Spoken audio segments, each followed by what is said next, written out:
여러분 안녕하십니까. 라스트 성공 전략의 김종성입니다.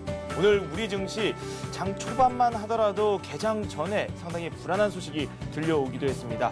무디스가 그리스의 신용 등급을 무려 4계단이나 강등했다는 소식이 전해지면서 이 증시가 하락하는 게 아니냐는 그런 섣부른 관측이 나오기도 했습니다. 하지만 아직까지는 견조한 흐름을 보여주고 있습니다. 코스피, 코스닥 모두 상승을 하고 있는데 그래도 좀 부정적인 여론이 남아있는 게 1700선과 500선, 코스피와 코스닥이 모두 다 저항선에 부딪혀 있다는 사실입니다.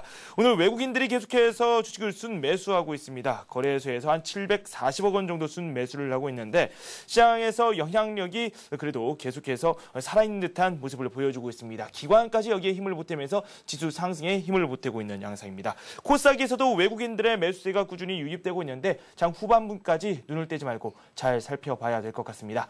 오늘 저희 스피드 종목 3당 참여하실 수 있는 방법 소개해드리도록 하겠습니다. 무료 문자 저희에게 보내주시면 됩니다. 015-8500-1110번으로 보유하고 계시거나 앞으로 보유를 하고 싶으신 그 종목에 대한 질문을 남겨주시면 되겠습니다. 매수 가격, 비중, 그리고 또 매수 시점까지 최대한 자세히 설명을 좀 해주시면 저희가 상담을 하는데 큰 도움이 될 수 있을 것이다. 다시 한번 말씀을 드립니다. 먼저 시황센터로 연결해서 자세한 현재 주식시장 상황 어떻게 진행되고 있는지 한번 살펴보도록 하겠습니다. 김보람 캐스터와 함께합니다. 네, 시황센터입니다. 무디스가 그리스의 신용등급을 정크본드 수준으로 강등하면서 앞서 미국 증시는 혼조로 마감했고요. 유럽 증시는 장 마감 후에 발표가 됐기 때문에 상승으로 마감했습니다. 이런 대발 악재가 존재하는 상황에서 그래도 국내 증시는 꿋꿋하게 대응을 해주고 있습니다. 코스피 지수 현재 2.9포인트 오르면서 1693포인트까지 올라와 있는데요. 오늘 흐름 한번 살펴보시죠. 하락으로 출발했습니다. 오전장에서는 하락 움직임을 나타내주다가 11시 구간 지나면서 상승으로 흐름을 바꿔서요. 1690선 중반까지 올라와 있는 모습입니다. 수급 상황 좀 더 자세히 살펴보겠습니다. 오늘 개인이 현재 매도 포지션 유지하고 있습니다. 개인이 940억 원 정도의 매도 물량을 내놓고 있고요. 반면에 기관이 340억 원 정도, 외국인이 700억 원 넘는 물량을 매수하고 있습니다. 코스닥 한번 살펴보겠습니다. 코스닥 오늘은 코스피보다 좀 더 강한 움직임을 나타내주고 있는데요. 현재는 2포인트 오르면서 494포인트에서 움직이고 있습니다. 흐름 한번 살펴보시죠. 오늘 박스권 움직임은 그리 크지 않습니다. 494포인트, 495포인트 사이로 왔다 갔다 하고 있는데요. 현재 강보합 움직임 494.82포인트에서 올라와준 모습입니다. 수급상은 좀 더 자세히 살펴보겠습니다.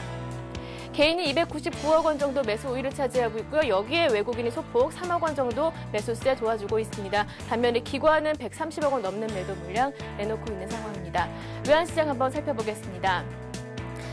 정부의 선물한 규제 발표 이후에 규제에 대한 리스크는 줄어든 상황에서 어제 원달러 환율은 24원 정도 급락했었죠. 오늘은 주가 움직임에 주목하면서 원달러 환율이 등락을 반복하고 있습니다. 현재는 다시 상승으로 흐름을 바꾼 상태인데요. 3원 오르면서 1222원, 25원, 20전에서 움직이고 있습니다. 이어서 특징 테마도 살펴보겠습니다. 코스피 시장에서 외국인 매수세가 들어오면서 주도주들, IT, 자동차주들이 상승하고 있는데요. 자동차주들이 좀 더 강한 반응을 나타내고 있습니다. 현대차가 2%, 기아차가 2.3% 오르고 있고요. 한라공주가 2.5% 오르면서 자동차주 강세를 보여주고 있습니다. 특히 외국계 창구에서 외국계 증권사 쪽에서 매수세가 강하게 유입되고 있습니다. 이어서 오늘 증권주들 한번 살펴보겠습니다. 어제 강하게 올랐었고요. 오늘도 오르고 있는데요. 저평가 매력에다가 국내 경제 성장 기대감까지 겹치면서 오늘 상승폭은 어제보다는 줄어들었지만 상승 흐름 유지해주고 있습니다. 현대증권이 1%, 우리투자증권이 2% 오르고 있고요. 차트상의 나머지 종목들 강보합에서 1%대 상승 흐름 보여주면서 증권주 강세 이어주고 있습니다. 반면에 오늘 원전주들은 상승하다가 혼조세 보여주고 있습니다. 한국 정부와 터키 정부가 원전 사업 협력 양해각서를 체결하면서 그리고 거기에다가 루마니아 원전 수출 기대감까지 겹치면서 큰 폭으로 올랐었는데요. 차익 실현 매물이 나오면서 다시 혼조세를 보여주고 있고요. 대부분 종목들은 상승폭을 반납한 상태입니다. 차트상에는 그나마 상승 흐름을 유지해주는 종목들 살펴봤는데요. 현대건설 1%, 대림차는 1% 등 그리고 신태액이 3.9% 가장 큰 폭으로 오르고 있고요. 이렇게 원자력 발전주들 상승폭은 반납한 상태입니다. 이어서 오늘 비철 금속주들 살펴보겠습니다. 가장 큰 폭으로 오르고 있는데요. 광물 가격이 급등함에 따라서 함께 오르고 있습니다. 이구산업이 14% 가격 제한폭까지 오르는 등 오늘 비철 금속주들 강한 움직임 나타내주고 있습니다. 오늘 마지막으로 4대강 관련주 살펴보겠습니다. 어제 정부의 사업 의지 표명과 함께 큰 폭으로 올랐었는데요. 이틀째 강세 보여주고 있습니다. 이화공영이 14% 가격 제한폭까지 오르고 있고요. 특수건설 역시 11% 큰 폭으로 오르면서 4대강 관련주들 강한 움직임 이어지고 있습니다. 도시구간 현재 지수 상승 움직임 속에 기존의 주도주들, IT 자동차주들의 상승 움직임이 포착되고 있습니다. 지금까지 시황센터에서 전해드렸습니다. 전반적인 시장 상황 저희가 꼼꼼하게 살펴봤습니다. 더욱 자세하게 한번 파헤쳐보는 시간 갖도록 하겠습니다. NH투자증권의 김영렬 연구원 연결돼 있습니다. 안녕하십니까? 네, 안녕하십니까? 네, 어제 61선을 우리가 돌파를 했고 코스피 1700선을 목전에 앞두고 있는데 이게 좀 쉽지 않아 보이네요. 어떻습니까? 네, 우선 새벽에 끝낸 미증시가 혼조세를 보였고 다소 좀 모멘텀이 부재한 상황에서 종합주가지수의 어떤 방향성도 어떤 흐름을 잡기는 쉽지는 않아 보입니다. 다행스러운 부분은 그리스에 대한 무디스의 국가 신용등급 강등 소식에도 다시 한번 유럽 재정 위기에 대한 불안감이 다소 좀 제한적인 영향만을 미치고 있다는 점을 긍정적으로 볼 수가 있겠고요. 금일은 외국인의 연이은 매수와 또 오늘도 차익과 비차익을 중심으로 약 2천억 원에 달하는 프로그램 매수가 유입됨으로써 수급 안정이 전반적 어떤 시장의 상승을 강보합권으로 이끈다라고 볼 수가 있겠습니다. 또 주요 업종별로는 그동안 소외업종의 순환적으로 상승을 보여왔지만 오늘은 IT, 자동차 업종을 중심으로 중형주급의 어떤 압축된 장세가 나타난 점도 주요 특징사항으로 보여집니다. 네, 제가 조금 전에 1700선 넘기 좀 힘든 것 같다라는 말씀을 드렸는데 지금 이 선이 딱 저항선에 위치한 것 아닌가라는 생각이 듭니다. 어제도 저희가 잠시 언급을 했던 부분이기도 한데 1700선을 과연 넘어설 수 있을지 그 이후 장세는 또 어떻게 펼쳐질지 그에 대한 말씀도 함께 부탁드리죠. 네, 말씀하신 것처럼 현재 약 7포인트 내외를 앞둔 상태에서 1700선에 대한 어떤 회복 가능성은 높다라고 볼 수가 있습니다. 다만 안착에 대해서는 여전히 의문이 크다라고 볼 수가 있겠는데요. 대외 불확실성에 대해서 다소 좀 안정된 시장 흐름이 나타난다라는 점은 긍정적이지만 어떤 이익과 또 이익 모멘텀 측면에서 봤을 때 1700선 안착을 위해서는 상당한 어려움이 클 수가 있고 또 최근 전개되고 있는 어떤 물가 불안 우려 등에 대한 우려가 점진적으로 확대되고 있기 때문에 전반적 어떤 시장의 우려는 시간이 경과될수록 확대될 수가 있다는 점입니다. 따라서 1700선에 대해서는 우선 안착에 대한 신뢰 그리고 1700선 이후에 어떤 추가적인 랠리에 대해 이어지기 위해서는 외국인의 매수세가 다시 한번 이전과 같이 재개가 되어야 하고 이와 또 맞물린 국내 수급도 안정되어야 되지만 여전히 수급과 또 펀더멘털 측면에서의 점검할 사항이 많기 때문에 단기적으로는 좀 1700선 이후에는 조정 압력이 거세질 가능성이 크다라고 보여집니다. 네. 1700선 넘는 거는 가능할 것 같지만 안착에는 좀 어려울 것 같다라는 말씀을 해주셨는데 그래도 외국인들의 수급이 꾸준히 뒷받침돼야 된다라는 말씀까지 해주셨습니다. 오늘 같은 경우 외국인들이 지금 매수를 하고 있고 지금 매수폭이 IT라든지 자동차 쪽으로 좀 몰리는 그런 경향도 나오고 있습니다. 기존 주도주였던 IT, 자동차 현재 흐름은 상당히 좀 좋은 것 같다라는 생각이 드는데 앞으로 투자 전략을 어떻게 꾸려가는 게 좋을까요? 네, 현재 업종 내에서 가장 이익 개선의 가시성이 높은 업종이 바로 IT와 자동차 업종입니다. 따라서 최근에 어떤 5월 이후에 업종 간 수익률에 있어서 다소 좀 뒤처져 있지만 여전히 이익 모멘텀 지원이 계속될 것으로 가능한 업종은 IT와 자동차들이기 때문에 이들 업종에 대한 어떤 시장 관심 선언은 계속될 것으로 보여지고요. 또 최근 이 월드컵 기간이 진행됨으로써 이 월드컵 특수에 대한 기대까지 더해지고 있다는 점도 분명 시장에서는 잠재되어 있다는 점입니다.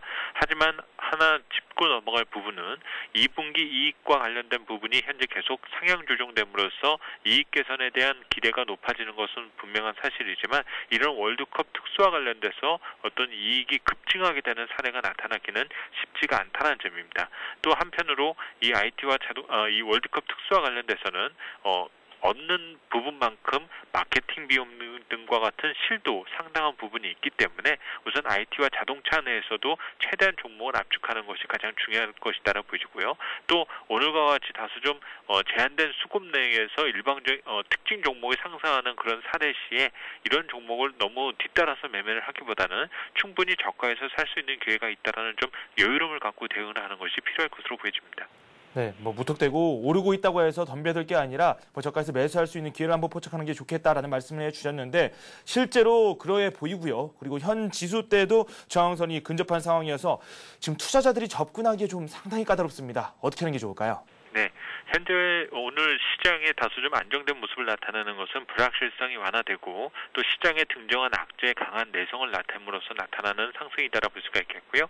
이런 가운데 어떤 시장 대응력은 어떤 단기적인 입장으로서의 대응력을 높이는 것이 가장 중요할 것으로 보입니다.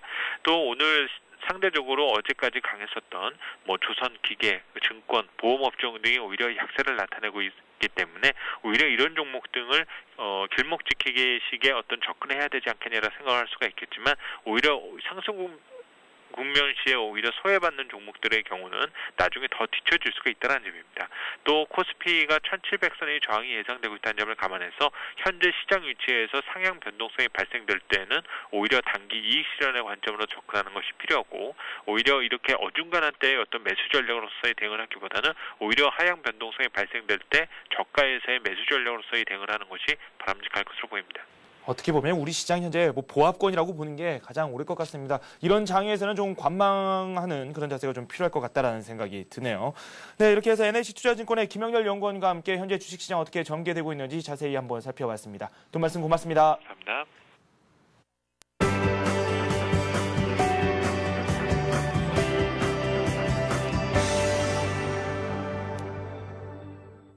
이슈를 한번 살펴봐야 되겠죠. 하이투자증권의 김영진 부장 연결돼 있습니다. 안녕하십니까? 안녕하십니까? 네, 유럽에서 또 소식이 들려왔습니다. 그리스 신용등급 하향 소식이 들려왔는데 제가 생각했을 때는 뭐 이미 나와야 했던 그런 조치가 아닌가라는 생각이 들 정도로 우리 시장에 미치는 영향은 좀 미미한 것 같다라는 생각이 듭니다. 어떻게 현상을 풀이하고 계신지 그 말씀 한번 들어보도록 하죠. 예, 그 말씀 맞다라고 생각합니다. 그리스의 신용등급 하락 소식 전해졌는데요. 예전에도 또 나왔었죠. S&P에 이어서 무디스가 언급하는 그런 모습인데 신용평가사 어느 한 곳만 정크본드로 해도 이미 문제는 상당히 진행됐다 이렇게 봐야 되겠죠. 문제가 더 커지는 상황은 아니다 이렇게 봐야 될 것 같습니다. 하지만 이제 다우지수가 뭐 영향이 별로 없었다 이렇게 말씀들을 하시지만 실제로 보면 1% 상승을 하고 있다가 막판에 흘러내린 모습이기 때문에 어느 정도 영향은 있었다 이렇게 봐야 되겠죠. 하지만 이제 예전보다 받아들이는 강도는 상당히 약화됐다 이렇게 봐야 될 테고요. 유럽 시장 마감 이후에 다우지수가 흘러내린 모습이 오늘 유럽 시장에 반영이 될 수도 있겠지만 일단 유로존 부실 문제가 단기적으로는 악재의 강도가 많이 약화됐다 이렇게 봐야 될 것입니다. 수치상으로도 좀 확인될 수 있는 면들이 있는데요. 그동안에 봐왔었던 그 프랑스 은행주들이 급상승해서 이제 안정권으로 들어왔습니다. BNP 파리바나 소시에테 제네랄 모두 다 어느 정도 상승을 해서 이제는 좀 안정적이다 이렇게 볼 수가 있겠고요. 영국 바클레이즈 같은 경우도 안정적인 흐름 계속 지속하고 있기 때문에 수치상으로 주가상으로 확인할 수도 있는 그런 측면이다 이렇게 볼 수 있겠고요. 그동안에 추진되어 왔었던 위기 탈출 그 상황을 좀 돌아봐도요. ECB가 그리스 채권을 담보로 인정을 했기 때문에 이제 와서 정크본드로 낮아진 그 모습이 뭐 그다지 부담이 될 그런 상황은 아니고 이미 정크본드 수준은 낮아진 상태에서 그러한 결정이 됐었다는 그 사실을 감안하면은 이제는 뭐 문제가 될 것이 없겠다 이렇게 말씀을 드릴 수 있겠습니다. 유로존이 그나마 좀 안정이 되고 있지만 아직도 불안 요인으로 남아있을 수밖에 없는 요인도 있긴 있는데요. 미 국채 만기가 6월에 6천억 달러 올해에 가장 많이 몰려있는 그런 시기고요. 7월부터 좀 줄어들죠. 5천억 정도로 줄어들고 8월에 4천억 달러 수준으로 감소를 하고요. 9월 이후에는 2천억 달러 이하로 또 감소를 하죠. 만기 상환 발행을 위해서도 이제 달러 강세 기조를 중심으로 한 안전자산, 결국 미국 자산 선호 현상이 당분간은 지속된다 이렇게 봐야 될 테고 그렇기 때문에 유로존 부실은 또 잡음이 좀 나올 수도 있겠다 이렇게 생각이 드는데요. 거꾸로 생각하면 미국 쪽에서 이러한 상환 발행을 위해서라고 한다면은 6월 중순 이후부터 8월까지는 오히려 글로벌 금융시장이 안정될 수 있다는 점에 오히려 포커스 맞출 필요 있겠다 이렇게 말씀을 드리겠고요. 단지 이러한 흐름을 우리 시장 쪽으로 좀 연결해서 생각해 본다면은요. 미국 쪽으로 돈이 들어간다라고 한다면 이머징 마켓 쪽으로의 유동성 흐름이 강하게 유입되기는 힘들겠죠. 최근 우리 시장에서 일관성 없는 외국인 투자자 모습을 봐도 알 수 있겠고요. 그러한 점 인식하면서 강한 상승을 기대하기는 약간 좀 힘든 게 아닌가 하고 생각이 들고 시장 대응할 필요 있겠다 이렇게 말씀을 드리겠습니다. 외국인들의 국내 시장에 대한 투자에 대해서 뭐 일관성이 없어 보인다라는 말씀을 해주셨습니다. 뭐 그런 현상 그대로 나타나고 있는 것 같습니다. 1,700선 넘기도 상당히 어려워 보이고 앞서서 저희가 들어봤을 때에는 넘더라도 뭐 안착하기는 좀 어려울 것 같다라는 말씀을 들어봤습니다. 지금 개별 종목군들별로 살펴봐도 오르는 종목들만 계속해서 오르고 있고요. 몇몇 종목들 같은 경우는 좀 부진한 모습 계속해서 보여주고 있는데 현 상황에 대해서 좀 분석을 내려봐야 될 것 같아요. 예, 순환매가 돌고는 있는데요. 그 와중에서 신고가 내는 종목들이 점점 많아지고 있다. 이 점을 좀 주목해야 될 것 같습니다. 순환매가 지속되면서 이제는 저점에서 오르지 않은 종목이 없죠. 바닥에서 이 정도 상승폭이면 대부분의 업종이 이제 매물대에 진입했다. 이렇게 봐야 될 것입니다.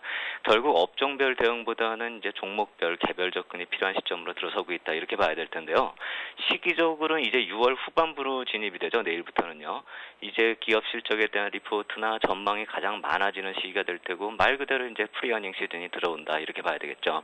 오히려 7월 들어서면 실적 전망에 대한 리포트는 줄어들고 주가는 이미 실적을 거의 다 반영을 하겠죠. 막상 실적 발표 임박해서는 마지막 상승 조금이 남아있다. 이렇게 봐야 될 테고요. 지금의 신고가는 추가 상승을 기대할 수 있는 움직임이다. 이렇게 좀 긍정적으로 볼 필요 있어 보이고요.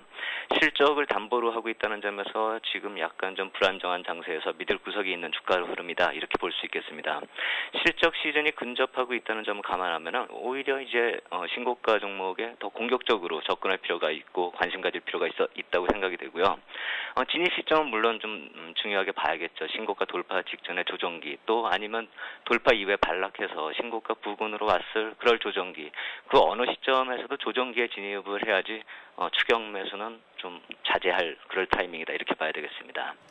신고가 종목에 대한 이야기를 저희가 나누면서 많은 시청자분들께서는 한편으로 그러면 그 신고가 종목들이 어떤 종목이냐 좀 말 좀 해달라 이렇게 이야기를 하실 수도 있을 것 같습니다. 어떤 종목들이 뭐 여기에 해당하는지 그리고 또 어느 정도 저희가 더 바라볼 수 있는지 한번 그에 대한 논의도 한번 해보도록 하죠. 예, 오늘 52주 신고가 흐름 종목을 보면은요 거래소에서 10종목 정도 나오고 있습니다. 금호석유나 신대양제지나 락앤락, 아모레퍼시픽, 세아벨스틸 같은 종목들이 있고요.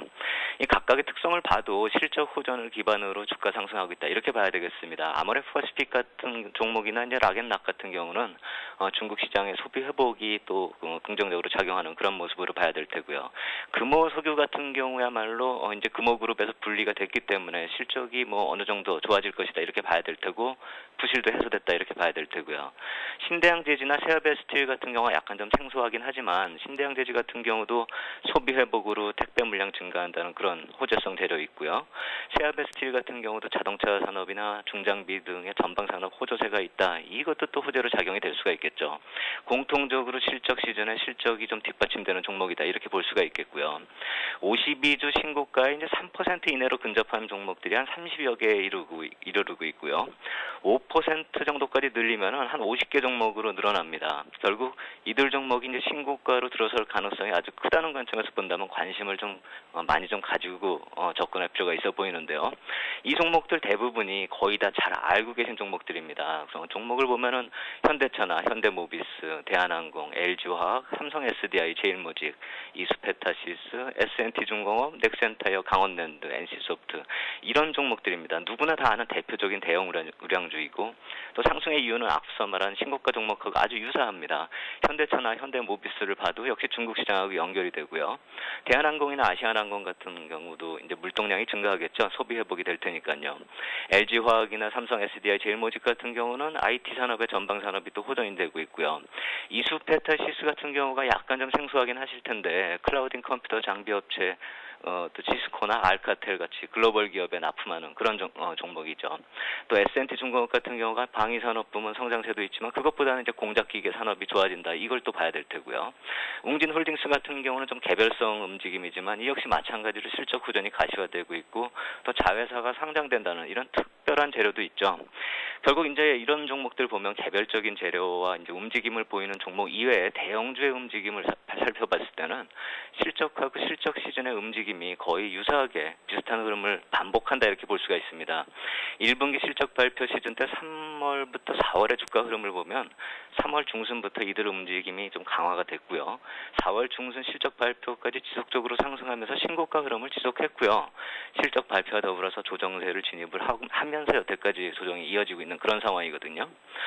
그렇게 본다면 이제 지수 흐름이 지금 현재 시점에서 1750포인트를 돌파할 것으로 보기는 약간 좀 힘들기 때문에 박스권 내 흐름이 나타나도 과거 시장 흐름 살펴봤을 때 실적에 대한 주가 차별화 지속되었었고요. 박스권을 돌파해도 이들 종목이 또 선두에 나서면서 돌파 흐름의 중심 역할을 하게 되기 때문에 그 어느 경우에도 그러니까 박스권 내에 있거나 박스권을 돌파하거나 그 어느 경우에도 이들 종목에 관심을 가질 수밖에 없는 이유다. 이렇게 봐야 되겠죠.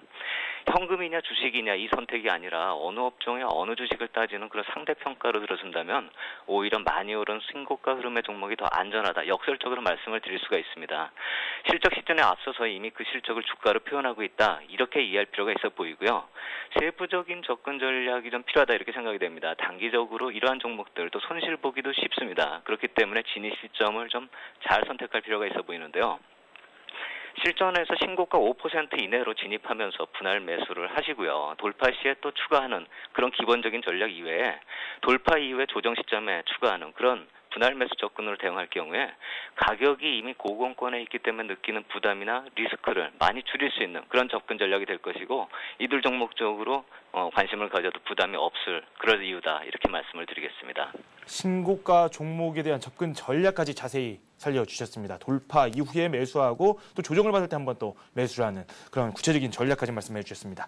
돈 말씀 고맙습니다. 감사합니다. 네, 지금까지 하이투자증권의 김형진 부장과 함께했습니다.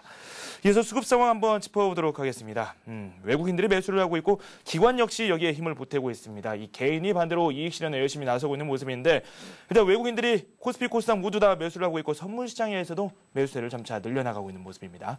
동양종금증권의 최일종 팀장 연결되어 있습니다. 안녕하십니까? 네, 안녕하십니까? 네, 수급 상황 제가 간략히 설명을 드렸는데 현재 어떤 상황으로 진행되고 있는지 분석 좀 해주시죠. 네, 그렇습니다. 오늘 우리 증시는 그리스 투자 등급 하향 소식과 함께 이제 정체된 흐름의 모습을 보여주고 있습니다만은 수급적인 측면에서 외국인들 연속 순매수 행진을 이어가고 있고요. 프로그램 순매수 또한 대규모로 유입이 되면서 지수의 견주한 흐름이 계속해서 나타나고 있는 상황이다라고 정리를 해볼 수 있겠고요. 이것은 다분히 얼마 남지 않은 MSCI 선진국 지수 편입 여부 그러한 부분이 임박한 상황에서 기대 심리와 함께 2분기 실적에 대한 기대 심리가 반영이 되고 있다라고 판단을 해볼 수 있을 것 같습니다. 따라서 살짝 의심을 해볼 수 있는 부분이 외국인들이 지금 매수를 강하게 들어오고 있는 상황이고 거기에 따라서 이제 선물 쪽도 매수 가담을 한다라는 측면을 봤을 때 MSCI의 가능성 상당히 조금 높지 않느냐라고 이제 판단을 해볼 수 있는 부분이고요.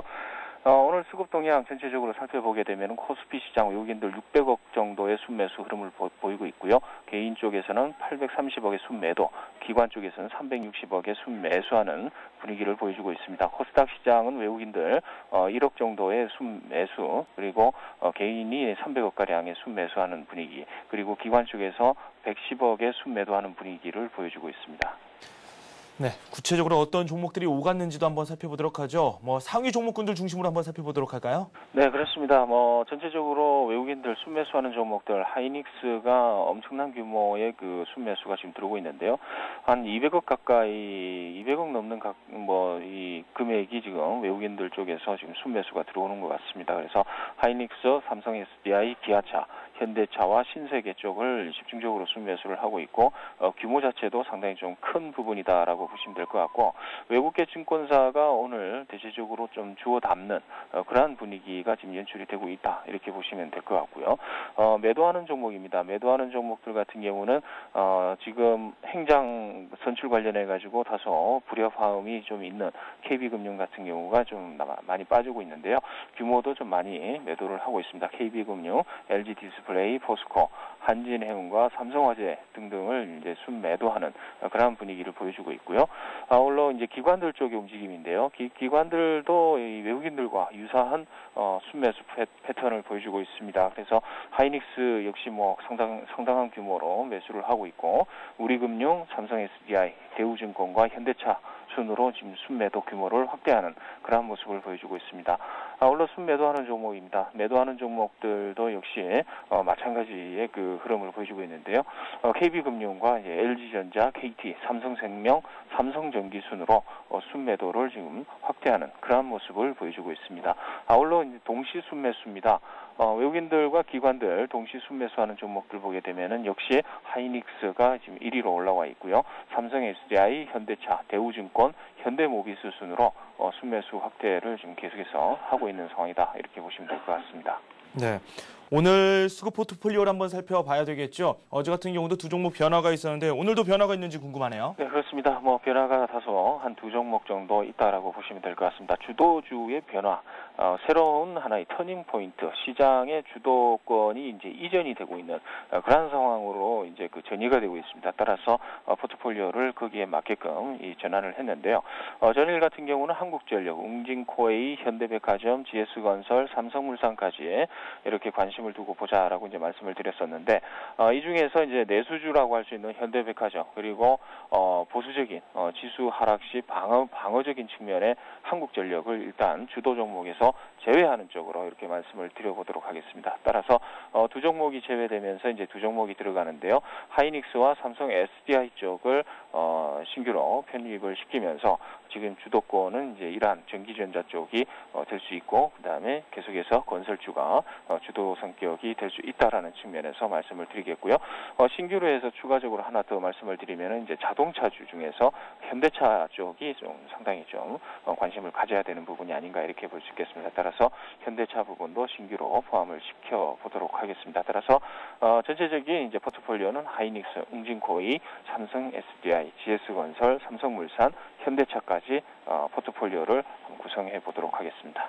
네, 다시 주도주다 이렇게 말씀을 해주셨고 지금 전기전자 업종에 대한 관심을 드러내 주셨는데 그러면 오늘 저희가 집중적으로 살펴볼 종목 지금 전기전자 업종 중에서 한 곳이 올라오지 않았을까라는 생각이 드는데 어떤 종목입니까? 네, 그렇습니다. 삼성 SDI를 말씀을 드릴 텐데요. 삼성 SDI가 이제 계속해서 주도적인 성격의 이제 모습을 보이다가 일주일 정도 쉬어가는 그런 이제 모습을 보여줬었는데 오늘 장대 양봉과 더불어서 이 외국인 기관 쪽에서의 관심 이런 부분이 부각이 되면서 수급적으로도 상당히 우호적인 분위기가 연출되면서 상승폭을 이렇게 확대하는 그런 모습을 보여주고 있다라고 보시면 될 것 같습니다.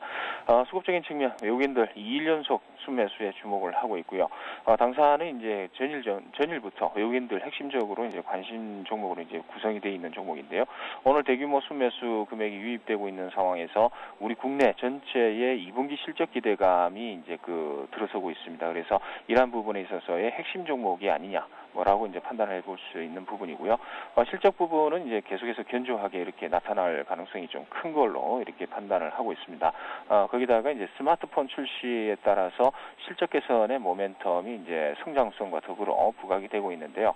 거기에 더불어서 이제 2차 전지에 대한 기대 심리가 상당히 좀 부각이 될 것이다라고 이제 볼 수가 있을 것 같습니다. 따라서 이러한 부분을 생각한다 이러면 최근에 외국인들 매수하는 측면 그리고 모멘텀, 그리고 전체적인 시장을 주도권을 잡고 있는 종목, 업종 이런 걸 총체적으로 판단을 해봤을 때 전기전자 업종 중에서 이러한 삼성 SDI 상당히 긍정적이다라고 볼 수 있겠습니다. 따라서 차트를 보시면서 말씀을 드리면은 이제 가격 부분입니다. 일단 오늘 지금 가격 17만 8천 원입니다. 17만 원에서 17만 7천 원까지 분할 매수 3번에 걸쳐서 분할 매수하실 것을 말씀을 드리겠고요. 목표 주가 20만 원까지 1차적으로 보겠습니다. 그리고 손절가는 16만 5천 원 정도 선이 될 것으로 이렇게 판단을 해보겠습니다. 따라서 이 부분에서는 손절을 하시고 현금을 확보하시는 쪽으로 말씀을 드리겠고 일단 매수가 17만 원에서 17만 7천 원 분할 매수하시라는 거 꼭 지켜주시기 바랍니다.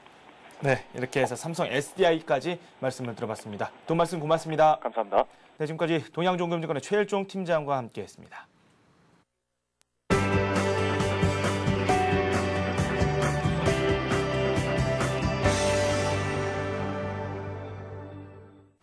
급등이 예상되는 종목을 한번 살펴봐야 되겠죠. 백룡순천님 연결돼 있습니다. 안녕하십니까? 안녕하십니까? 네, 오늘은 어떤 종목들을 준비하셨습니까? 예, 향후 실적이 호전되면서 또한 랠리를 좀 이어갈 수 있는 그런 종목 중에서 숨어있는 그런 종목들을 말씀을 드릴 수 있겠는데요.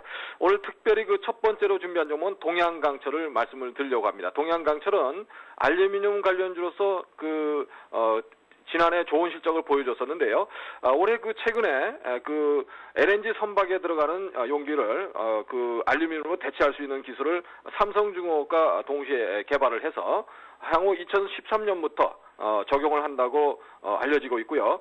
또한 그 LCD TV에 들어가는 부분도 개발을 하고 또 철도 차량이라든가 이런 차량 경량화 이런 여러 가지 소재 쪽으로 향후 주목할 거로 예상되는 그러한 종목인데요.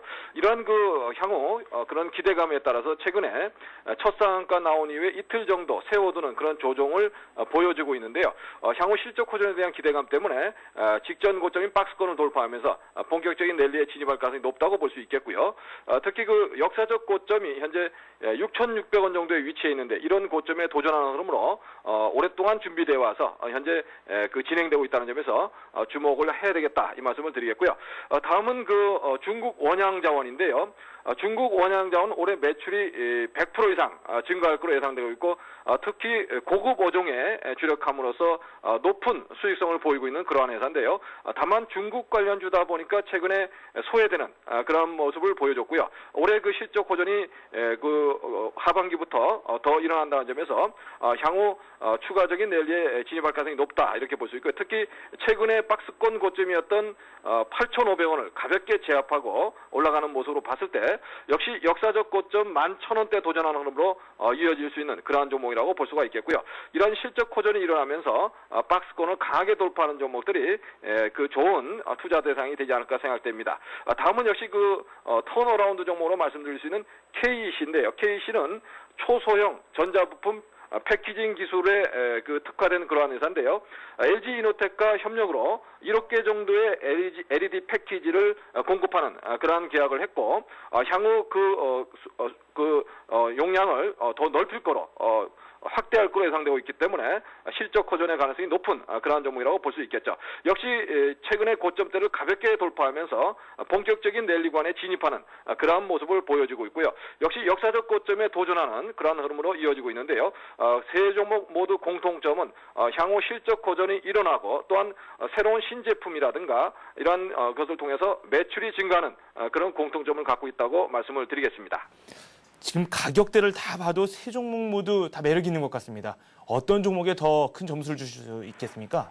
예, 저는 최근에 이런 동양강철의 최고 높은 점수를 먼저 드리고 싶은데, 왜냐하면 브라질 고속철의 수주가 임박해 있고 철도 시장은 세계적으로 1,000조 원이 넘는다 이렇게 알려지고 있기 때문에 그런 부분에서도 테마화될 수 있고 더 중요한 것은 차량 경량화만 생각을 할 수 있는데요. 조선도 그 경량화하는 게 굉장히 중요한 그런 이슈가 될 수 있기 때문에 최초로 그 삼성중공업과 개발에 성공했다는 그런 부분에서 향후 새로운 성장 동력을 갖출 수 있는 중요한 그 메시지가 아닌가 생각돼서요. 동양강철 현재 마이너스권이지만 4,000원 전후에서 한번 모아보신다면 좋은 결과 있지 않을까 생각이 되고요. 다소 눌리더라도 이런 구간에서는 한 보통 5일 정도 옆으로 세우는 경우가 요즘 많은데요. 옆으로 세우더라도 그 지루하게 좀 생각하지 마시고 직전의 고점에 그 박스권을 돌파하려면 매물 소화가 있어야 되는데요.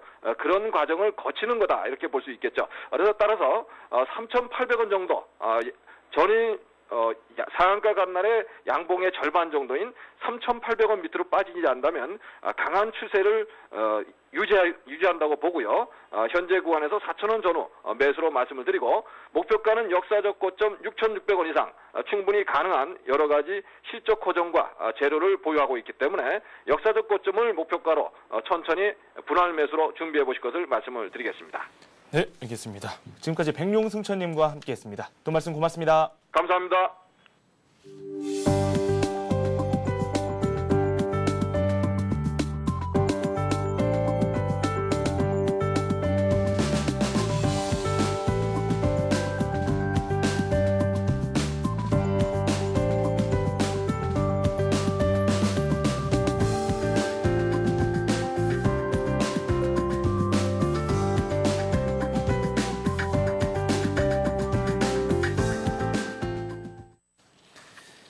네, 스피드 종목 상담 시작하겠습니다. 여러분께서 직접 참여하실 수 있습니다. 저희에게 문자를 남겨주시면 되는데요. 지금 바로 문자를 남겨주십시오. 015-8500-1110번으로 본인이 보유하고 계신 그 종목의 매수 가격, 비중, 그리고 또 매수 시점까지 정확히 함께 써서 보내주시면 되겠습니다. 오늘 저와 함께 해주실 분 소개해드리도록 하겠습니다. 동양종금증권 부평지점의 박현상 대리입니다. 안녕하십니까? 안녕하세요. 현재 시장, 그래도 강보합권에서 움직이고 있는데 현 상황에 대해서 분석을 좀 해보는 시간이 필요할 것 같습니다. 예, 말씀을 드리자면요. 뭐 지금 1693포인트, 2포인트 아침에 좀 떴다가 지금 계속 밀렸다가 왔다 갔다 하고 있는 모습을 보이고 있는데 네. 뭐 여러 가지 상황 속에 말씀을 드릴 수가 있겠습니다. 긍정적인 측면은 뭐 아시다시피 크리스발 악재 자체가 신용등급 4단계나 떨어졌을 텐데 그만큼 둔화가 되고 있다라는데요. 그렇지만은 1700선에 대한 저항 그리고 기간에 대한 매도 물량 때문에 어떻게 보면 시장이 갈 방향을 잃고 혹은 어떤 식으로든지 튀는 방향을 예측을 하고 지금 노력하고 있는 모습을 보이고 있다는 생각이 들고 있습니다. 아까도 계속 말씀을 하셨다시피 이럴 때는 과연 추격 매수를 해야 되느냐 혹은 그러면 어떤 것을 사야 되느냐는 게 투자자분들께서 가장 큰 고민이라는 생각이 들고 있고요. 말씀을 드리자면은 어떤 상황이 예측이 안 될 때는 일단은 분할 매수 전략이 가장 맞다는 생각이 들고 있고요. 현금성 자산이 있으시면은 거기서 일부 자산, 특히 20에서 30% 정도는 기존 주도주라든지 혹은 방송에 나오는 어떤 주도주들 그리고 생각하시는 일단 뭐 모멘텀이 있는 종목들에 대해서 일부 물량은 편입을 시켜야지 1700 이상선이 앞으로 치고 나갔을 때 대응을 할 수 있다는 생각이 들고 있습니다. 네, 일단은 기존 주도주에 대한 이야기도 오늘 좀 나왔었고 신고가 종목에 대한 이야기도 나왔습니다. 어떤 종목일지 판단은 본인이 내리는 건데 거기에 저희가 길잡이 역할을 해드리도록 하겠습니다. 종목 상담 빠르게 시작하도록 하죠. 첫 번째 종목 한번 살펴보겠습니다. 우리금융지주에 대해서 질문을 올려주셨습니다. 13,400원에 매수를 하셨고 비중이 60% 비중을 현재 보유하고 계신다고 올려주셨습니다. 우리금융지주 한번 살펴보죠. 네, 뭐 우리금융뿐만이 아니고 어떤 은행주를 매매하셨던 분이라면은 갈 것 같은데 왜 이렇게 안 가지라는 생각을 항상 하고 있으실 겁니다. 네. 아시다시피 그리스발 악재라든지 금융이기 때문에 어떤 은행주 자체는 갈만하면 이평선에서 맞고 떨어지고 갈만하면 떨어지고 좀 어떤 변동성 장세를 예측하고 있는 상황이고요. 그렇기 때문에 일단은 뭐 밸류에이션이나 뭐 펀더멘털 측면에서 보면은 우리금융뿐만이 아니고 모든 은행주들이 다음 분기 일단 영업이익이라든지 실적은 좋은 것으로 예상이 되고 있습니다. 하지만은 해외 악재가 끝나지 않았기 때문에 일단 뭐 그런 측면에서 최근 시장이 안 갔다는 표현을 말씀드릴 수가 있고요. 그리고 최근 아시다시피 건설사 구조조정 얘기가 좀 나와 있을 수가 있습니다. 은행권에서는 건설사들한테 뭐 저기 채권이라든지 여러 물량을 빌려준 물량이 있기 때문에 그 해당하는 빌려준 건설사들이 워크아웃이라든지 이런 기타 크레딧 이벤트가 발생을 하게 된다면은 뭐 익스포저 즉 어떻게 보면 대손 충당을 쌓아야 되기 때문에 순이익이 악화될 것이라는 또 예상도 나왔기 때문에 일단 뭐 그런 식으로 은행주들 접근하실 필요가 있으시고요. 일단 은행주 좀 보시면은 일단 지금 차트 한번 보시겠습니다. 우리금융 차트 보시면은요 지금 현재 뭐 1.3% 정도 오르고 있는 모습 보이고 있고요. 뭐 네. 다른 뭐 KB금융 같은 경우에는 회장 때문에 어떻게 보면 좀 그 경영진에 대한 리스크가 작용해 3% 떨어지는 거 확인할 수가 있겠습니다. 어쨌든 지금 측면에서라면 충분히 매집할 수 있는 저기 단가라고 말씀을 드릴 수가 있겠습니다. 어떻게 보면은 다음 분기 수익성이 악화된 것도 아니기 때문에 하지만 해외 악재가 끝나지 않은 상황 속에서 지금 사신 분이라면 다행히 지금 13,400원 부근 지금 차트를 좀 찍어드렸는데요. 사셨기 때문에 일단은 홀딩을 하셔가지고 추가 수익을 내실 수 있다는 생각이 좀 들고 있습니다. 하지만 60% 정도의 그 비중을 가지고 있기 때문에 좀 더 사신다라는 건 좀 아닌 것 같고요. 만약에 15,000원 부근이 14,500원 부근이 깨지게 됐었을 것 같을 경우는 어떻게 보면은 뭐 수익 실현을 하신 다음에 왜냐면 아마 그런 14,500원 깨지게 되는 가격 자체는 해외발 금융위기에 대해서 얘기가 좀 더 강하게 나올 것이라는 생각이 들고 있습니다. 아직까지 정해진 사항은 어디까지는 없기 때문에 펀더먼트를 비교하시고 일단은 홀딩을 하시면서 목표가로는 일단 전 고점 부근인 18,000원 부근 때까지는 잡아드릴 수가 있겠습니다. 18,000원 선까지도 볼 수 있다라는 말씀을 들어봤습니다. 우리금융에 대한 이야기를 들어봤고요. 이번에는 하이닉스 한번 상담을 해드리도록 하죠. 26,750원에 매수를 하셨고 20% 비중을 가지고 계십니다. 목표가, 손절가를 정확히 좀 알고 싶다라고 말씀을 해주셨는데 하이닉스가 오늘 상당히 강한 모습을 보여줬었거든요. 네, 하이닉스 지금 현재 지금 950원, 3.6% 정도 오르고 있고요. 지금 뭐 차트를 보여드리기보다는 하이닉스의 좀 최근 수급 상황 차트를 좀 보여드리는 게 좀 좋을 것 같습니다. 최근 오늘 뭐 메릴린치 창구에서는 지금 일단 뭐 114만 주 정도 들어온 것으로 나오고 있는데 아직까지 잠정치이기 때문에 일단 확신하기 좀 힘들고요. 어쨌든 최근 3거래 연속 외국인들 매수가 강력하게 들어온 것으로 확인이 될 수가 있겠습니다. 어디까지나 반도체 업황 자체가 호황이다 불황이라는 것 자체는 어디까지나 증권사 혹은 외국계 창구에서의 그 의견에 따라 달라질 수가 있는 것이기 때문에 뭐 향후 향후 계속 말씀드렸다시피 4분기, 3분기 이후에는 흑자 전환 및 어떤 흑자 기조가 정착이 될 것이기 때문에 네. 어떤 지금에 대한 가격은 지나치게 싸다라고 좀 말씀을 드릴 수가 있고요. 단기적으로 트레이딩 차원에서 말씀을 드리자면요. 어떻게 보면 사신 가격 자체가 뭐 지금 가격보다는 조금 낮은 가격, 26,400원 선이라고 말씀을 드릴 수가 있겠습니다. 어제까지 어떻게 보면 보합 정도 가격을 말씀드릴 수가 있겠고요. 오늘 올라가지고 이제 수익이 나실 거 생각하고 있는데 일단은 단기적으로는 3만 원대 부분까지는 말씀을 드릴 수가 있겠습니다. 왜냐면은 어디까지나 주가가 안 좋았다가 순이익이 상승하면서 올렸을 것 같을 경우가 폭발적인 상승세를 이룰 수가 있기 때문에 업황 자체는 나쁘지도 않습니다. 그렇기 때문에 일단은 외국인들의 매매가 매도가 매수해서 매도로 전환하지 않는 부분까지는 홀딩을 하시면서 추가적인 상승에 대해서도 말씀을 드릴 수가 있겠고요. 만약에 손절을 하게 된다면은 손절 라인은 좀 길게 잡아보겠습니다. 23,000원 부분 밑꼬리가 달려가지고 올라올 수 있는 부분까지는 일단 홀딩을 하셔가지고 추가 수익이라든지 떨어지면 좀 어느 정도 매수 비율을 20%밖에 지금 가지고 있지 않으시기 때문에 어느 정도는 좀 매매 차원의 접근도 가능하시고요. 어차피 사셨을 것 같을 경우는 3만 원까지 한 번 정도 홀딩을 하셔가지고 추가 수익 극대화를 하시는 전략이 가장 낫다는 생각이 들고 있습니다. 네, 3만 원 선까지 볼 수 있다. 하이닉스에 대한 말씀을 들어봤고요. 이번에는 OCI에 대해서 질문이 올라왔습니다. 23만 7,500원에 매수를 하셨고 20% 비중을 가지고 계십니다. 매수가까지 언제 올 수 있을지 그 부분이 상당히 궁금하다라는 말씀을 해주셨는데 좀 가격대와 비교해 봤을 때 좀 손실이 있으신 편이거든요. 21만 원 선에 현재 거래가 되고 있는 걸로 알고 지금 있습니다. 사신 가격이 23만 9,500원 정도 사셨고요. 7,500원입니다. 7,500원 정도 네. 사신 걸로 좀 나오고 있고 어떻게 보면 가장 고점에 사셔가지고 어떻게 보면 예전에 사신 가격이 아닌가 싶습니다. 어떻게 보면 최근 고점 자체가 23만 원 초반대이기 때문에 어떻게 보면 한 어느 정도 한 6개월 이상 정도는 좀 보유하고 계시는 걸로 좀 생각이 들고 있고요. 일단은 제 생각에는 20만 원대 후반대 부분에서 추가 매수를 하셨으면은 지금 정도라면 충분히 수익이 나셔가지고 어느 정도는 괜찮을 수 있을 거라는 가격이 좀 들고 있는데 어디까지나 폴리실리콘을 만드는 회사고요. 지금 오늘 같은 가격대를 보시면은 2,200억 정도 설비 투자를 하고요. 폴리실리콘에서 연간 500만 톤 이상의 추가적인 생산을 할 수 있을 정도 설비 투자를 하겠다라는 좀 어떻게 보면 회사에서 적극적인 경영진의 마인드가 표출된 것으로 나오고 있습니다. 최근에 수급을 보시더라도요. 어떻게 보면은 어제 정도가 외국인 처음 들어왔지만은 기관에서는 지금 한 7거래일, 8거래일 연속 그냥 순매수로 올라오는 경향이 있습니다. 그렇기 때문에 OCI 같은 경우는 외국인만 산다, 기관만 산다 이런 특정 수급이 있는 종목은 아니고 어떻게 보면은 수급이 돌아가면서 올라갈 수 있는 종목으로 말씀을 드릴 수가 있겠습니다. 최근 오늘 장 자체가 어떻게 보면은 안 올랐던 주식들이 올라오는 장일 수도 있지만은 어떻게 보면은 좋은 주식들을 발견해가지고 외국인이라든지 기관 창고에서 살 수 있는 장이라고 말씀드릴 수가 있기 때문에 일단은 단기적으로 차트 한번 더 보겠습니다. 23만 9,500원까지 단기로 좀 힘들다고 말씀을 드릴 수가 있겠고요. 네. 만약에 추가 매수를 하신다면은 지금 부분은 약간 비싸고요. 20만 원까지 좀 기다리신 다음에 추가 매수 하셔가지고 극대화를 하시는 전략. 그래서 만약에 24만 원대에서 20만 원 좀 물타기를 좀 하신다면은 단가가 어느 정도 낮춰질 수 있기 때문에 어떻게 보면 그 다음에 추가 수익에 대해서는 좀 향후 외국인이라든지 기관 매수를 확인을 하시고 대응하시는 게 가장 낫다는 생각이 들고 있습니다. 네, 알겠습니다. 이번에는 수익이 좀 나고 계신 분이십니다. 동양기전에 대한 질문을 올려주셨습니다. 동양기전 매수하신 가격이 7,050원이고 비중이 30% 현재 기록되어 있습니다.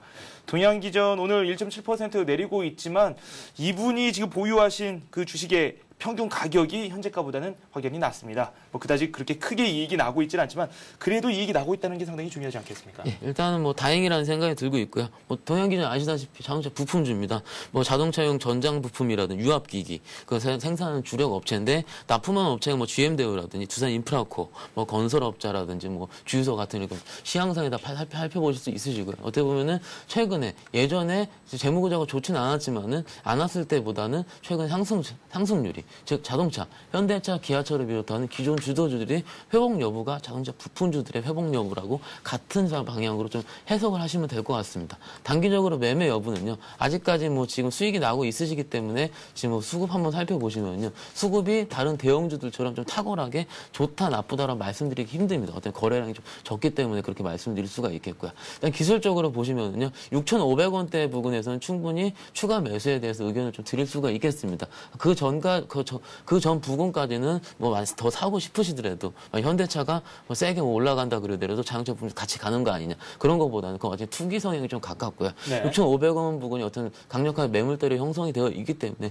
그 부분까지 오지 않는다면은 어떻게 보면 추가 매수 좀 안 하시는 게 나을 것 같고요. 일단은 뭐 수익이 나고 있는 상황이기 때문에 아직까지 기존 주주들이 부활을 하느냐 안 하느냐 확인이 되지 않은 상황이기 때문에 제가 여기서 추가 매수 지금 더 세게 하셔도 됩니다. 안 된다라고 말씀 약간 힘들 수가 있지만은 어디까지나 자동차 업종 같은 경우에는 앞으로도 탑픽이 될 가능성이 높기 때문에 일단 홀딩을 하시면서 일단 뭐 매매 차원에서는 일단 정고점 부분이니까 8,000원 부분 한 번 정도는 일단 매매를 해주시는 게 가장 낫다는 생각이 들고 있습니다.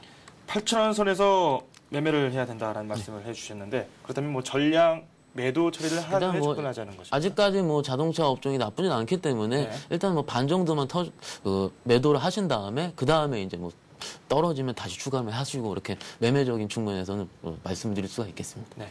수익을 현재 가지고 계십니다. 그렇기 때문에 이 수익을 극대화하는 전략이 필요하겠죠. 8,000원 선에 가만 절반 정도 물량을 줄였다가 다시금 한번 더 재차 내려왔을 때 그 절반을 다시 한번 매수하는 전략을 통해서 수익을 극대화하는 전략에 대해서 말씀을 해주셨습니다. 동양기전에 대한 말씀을 들어봤고요. 이번에는 삼성테크윈에 대한 질문이 올라왔습니다. 10만 3천 원에 매수를 하셨고 20% 비중을 가지고 계십니다. 삼성테크윈 3877님께서 올려주셨습니다.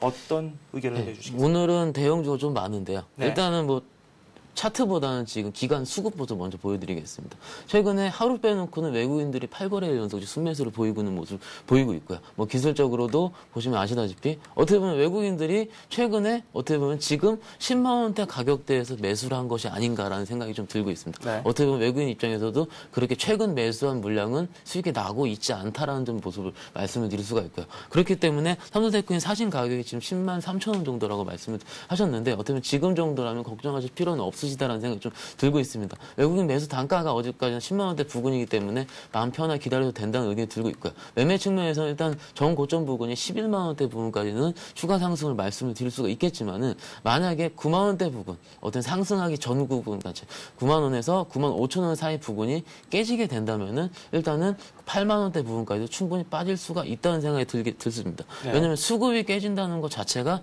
어떻게 보면 급격하게 올라온 대형주에게는 가장 큰 악재가 될 수 있기 때문에 어떻게 보면 지금 말씀을 드린 게 11만 원까지 갈 수도 있다 그러고 9만 원 깨지면은 더 깨질 수가 있다라는 거죠. 어떻게 보면 시장 자체가 올라왔던 주식들에 대한 더 올라가려는 좀 습성을 좀 바라고 있고요. 떨어지게 된다면은 개인분들도 소위 손절이라고 그러죠. 근데 기관들 최근에 매매 행태가 손절을 빠르게 하고 있는 모습을 보이고 있기 때문에 어떻게 보면 좀 매매는 좀 빠르게 이루어져야 된다. 만약에 9만 원이라든지 9만 5천 원이 깨지게 되면은 손절한 다음에 나는 8만 원대에서 다시 사겠다라는 적극적인 매매 전략이 있어야 되는 생각이 들고 있습니다. 아직까지는 장도 괜찮고 어떻게 보면은 삼성테크윈에는 이 3분기에 대한 그 실적 자체도 괜찮다는 좀 증권사 레포트가 계속 나오고 있기 때문에 아직까지 홀딩을 하시면서 11만 원 부근대까지는 홀딩을 하신 전략이 가장 낫다는 생각이 들고 있습니다. 조금 더 날카롭게 질문을 드리고 싶은 게요. 네. 지금 삼성테크윈 같은 경우는 11만 원 선까지 볼 수 있다. 그리고 또 뭐 9만 5천 원 선을 뭐 손절 라인으로 한번 해보는 것도 좋겠다라고 말씀해 주셨는데 네. 그 진폭이 좀 얇은 편이거든요.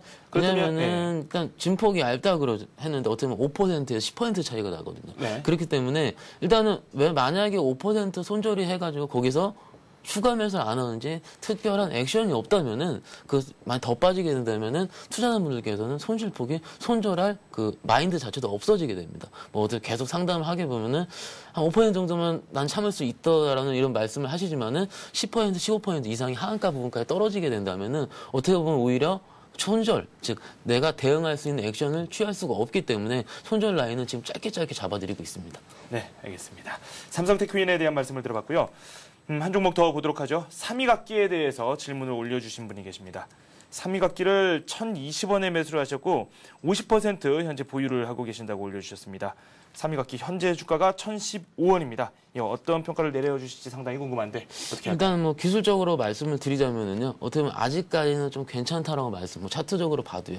일단 뭐 실적에 대한 모멘텀보다는 어떻게 보면 거래량이 작은 주식이기 때문에 최근에 거래량도 오늘 터진 거 보면은 32만 주 정도 그렇게 터진 별로 이렇게 거래량이 세게 나오진 않습니다. 1,020원에 사셔가지고 지금 뭐 가격은 어떻게 보면 거의 비슷한 가격이라 말씀드릴 수가 있는데 만약에 일단은 1,000원 부근 어떻게 보면 작은 종목의 주식들은 역사적으로 1,000원이라든지 37,500원 같은 큰 그 가격대에서의 그 가격이 무너지게 된다면 어떻게 보면은 개인 투매 물량이 쏟아져 나올 수 있는 상황입니다. 그래서 손절 라인을 일단 1,000원으로 좀 짧게 말씀을 드릴 수가 있겠고요. 손절이 1,000원 이하까지 깨지지 않는다면 일단 홀딩을 하셔가지고 좀 어떻게 보면 종목이 다른 대형주보다 좀 작기 때문에 보유에 대한 비중에 혹은 보유에 대한 기간은 좀 짧게라고 말씀을 드릴 수가 있겠습니다. 뭐 어떻게 보면 지금 정도라면 손절을 할 수 있겠지만 아직까지 차트가 깨지지 않은 모습을 보이고 있기 때문에 일단 홀딩을 하셔가지고 추가 수익의 극대화를 좀 말씀을 드릴 수가 있겠습니다.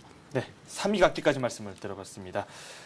저희가 한 종목을 더 살펴보는 것도 괜찮을 것 같습니다. 지금 올라온 종목 중에 한라건설을 한번 살펴보도록 하죠. 한라건설 17,500원에 매수를 하셨고 20% 비중을 가지고 계신 분이 계십니다. 한라건설에 대해서 어떤 평가를 내리시겠습니까? 한라건설은 아까 뭐 은행주 말씀드리면서 간단하게 건설주도 잠깐 말씀을 드렸는데 일단은 한라건설은 뭐 최근에 건설사 구조조정의 리스트에 포함되어 있지 않은 것으로 생각이 좀 들고 있습니다. 아직 발표는 나지 않았지만요. 근데 발표가 7월 초에 나는 것으로 알고 있고요. 7월 초 이후에는 적극 매수할 수 있다라는 좀 말씀을 드릴 수가 있겠습니다. 어디까지나 외국인 및 기관 투자자들 입장에서는 한라건설 지금 뭐 저희 신문상의 기사상으로 확인을 해보시면은 뭐 A등급이 나올 것이니까 좀 어떤 적정 의견이 좀 나온다는 의견이죠. 그리고 현금성 자산이 꽤 건설사 중에서는 꽤 우량한 회사로 말씀을 드릴 수가 있겠습니다. 최근에 뭐 일단 재무구조 개선 때문에 부채 비율이 200% 초반대까지 떨어졌고요. 어떻게 보면 100에서 200% 사이 정도면 건설사에서는 꽤 좋은 우량 부채 수준을 말씀을 드릴 수가 있기 때문에 일단 밸류에이션이라든지 좀 재무제표 수준에서는 한라건은 괜찮다라고 말씀을 드릴 수가 있겠습니다. 하지만 시장 분위기 자체가 아직까지는 건설주에 완벽하게 쏠리진 않은 것으로 생각이 들고 있겠습니다. 네. 아마 뭐 제가 기관 매니저 혹은 외국인이라도 일단 7월 초 등급 나오는 걸 확인을 하고 그리고 하반기에 건설 경기, 혹시 프로젝트 파이낸싱 물량이라든지 PF 물량이 줄어드는 것을 확인을 한 다음에 저 같으면 매수를 한다는 좀 생각이 들 수 있기 때문에 최근에도 어떻게 보면은 미분양 혹은 뭐 저희 7월 이후에는 뭐 나라에서 저 건설 뭐 부양책도 나온다는 얘기가 좀 들리고 있기 때문에 네. 중장기적으로 보면은 일단은 괜찮다라고 말씀드릴 수 있겠지만은 향후 6월 말 정도까지에는 주가가 좀 지지부진한 흐름을 보일 수가 있다라는 생각이 좀 들 수 있습니다. 한라건설 좀 죄송한데 17,500원까지는 단기적으로는 약간 힘들 수 있겠지만은 아마 이렇게 만도 상장이라든지 그런 이슈 때문에 17,000원 이상대에서 매집을 하신 걸로 좀 생각이 들고 있습니다. 하지만 뭐 손절이라 할 주식은 아니라 생각이 들고 있고요. 단지 좀 시간이 좀 걸릴 수가 있기 때문에 조금만 좀 참으셔가지고 대신에 추가 매수도 역시 6월 말에서 7월 쪽까지는 좀 출렁일 가능성이 있기 때문에 추가 매수는 확인을 하신 다음에 들어가시는 게 낫다는 생각이 들고 있습니다. 네, 한라건설 살펴봤습니다. 관심 종목 저희가 빠르게 살펴봐야 될 것 같네요. 오늘 관심 종목으로는 한진해운에 대한 말씀을 준비하셨다고 하는데 한번 말씀을 들어보도록 하죠. 뭐 한진해운 아시다시피 일단 뭐 대표적인 뭐 운송주로 말씀을 드릴 수가 있고요. 네. 한진해운 뭐 최근에 오늘 저 레포트들이 많이 좀 쏟아져 나왔습니다. 3분기 이후부터 즉 운임 상승으로 인한 해운 업종이 영업이익이 큰 폭으로 급증이 예상된다라는데요. 그리고 한진해운 한진해운뿐만 아니라 여러 가지 해운사, 건설사, 뭐 조선사도 마찬가지인데 지난해부터 이어진 어떤 운송 업종에 대한 구조 조정으로 인해서 재무 구조가 작년보다 엄청나게 많이 나아졌다는 내용 자체가 어떻게 보면 해운 업종에 대해서 가장 큰 호재라고 말씀드릴 수가 있겠습니다. 만약에 뭐 기아차랑 현대차 혹은 SDI, 삼성 SDI 같은 기존 주도주들을 너무 올라서 못 사겠다는 좀 생각이 드신다면 나는 좀 너무 오른 주식 사는 것보다는 저평가 혹은 어떻게 보면 기고 있는 주식을 좀 산다는 생각이 드신다면 어떤 한진해운이 가장 낫다는 생각이 들고 있고요. 네. 뭐 3분기 영업이익이 일단 증권사 레포트 상으로는 사상 최대치 경신할 예정이기 때문에 뭐 그거에 어차피 좀 7월 초에 프리 어닝 시즌이 다가오게 되면 좀 가셔야 될 가능성이 높겠습니다. 최근에 시장이 출렁인 것을 대비하면은 어떻게 보면 지금 차트 한번 보시면은요. 한진해운의 지금 주가 수준은 어떻게 보면 꽤 안정적인 모습으로 좀 볼 수가 있고요. 네. 만약에 시장이 1,700포인트를 강하게 넘어서게 된다면은 3만 원이면 주가는 어떻게 보면은 꽤 저평가된 것으로 말씀을 드릴 수가 있겠습니다. 매매 차원을 말씀을 드리자면요. 매수가는 지금 3만 원대보다는 어떻게 보면 좀 박스권 하단 부분이 29,000원 정도라고 말씀을 드릴 수가 있겠습니다. 29,000원에 매수를 하신 다음에 일단은 목표가로는 전고점 부분이 32,600원인데요. 뭐 32,600원 좀 높은 가격, 33,000원까지는 만약에 전고점을 뚫게 된다면 충분히 가능할 수 있는 것으로 생각이 들고 있기 때문에 안정적인 포트폴리오 상으로는 한진해운 종목을 충분히 들어갈 듯한 생각이 들고 있습니다. 네, 알겠습니다. 한진해운에 대한 말씀을 들어봤습니다. 지금까지 동양종금증권 부평지점의 박현상 대리와 함께했습니다. 감사합니다. 네, 감사합니다. 동시호가 접수가 시작이 됐습니다. 코스피가 0.3% 내리면서 동시호가를 맞이했고요. 코스닥은 0.2% 오르면서 493선에 걸쳐 있습니다. 잠시 후 2부에서 자세한 소식 더 전해드리도록 하겠습니다. 저는 잠시 후에 뵙겠습니다.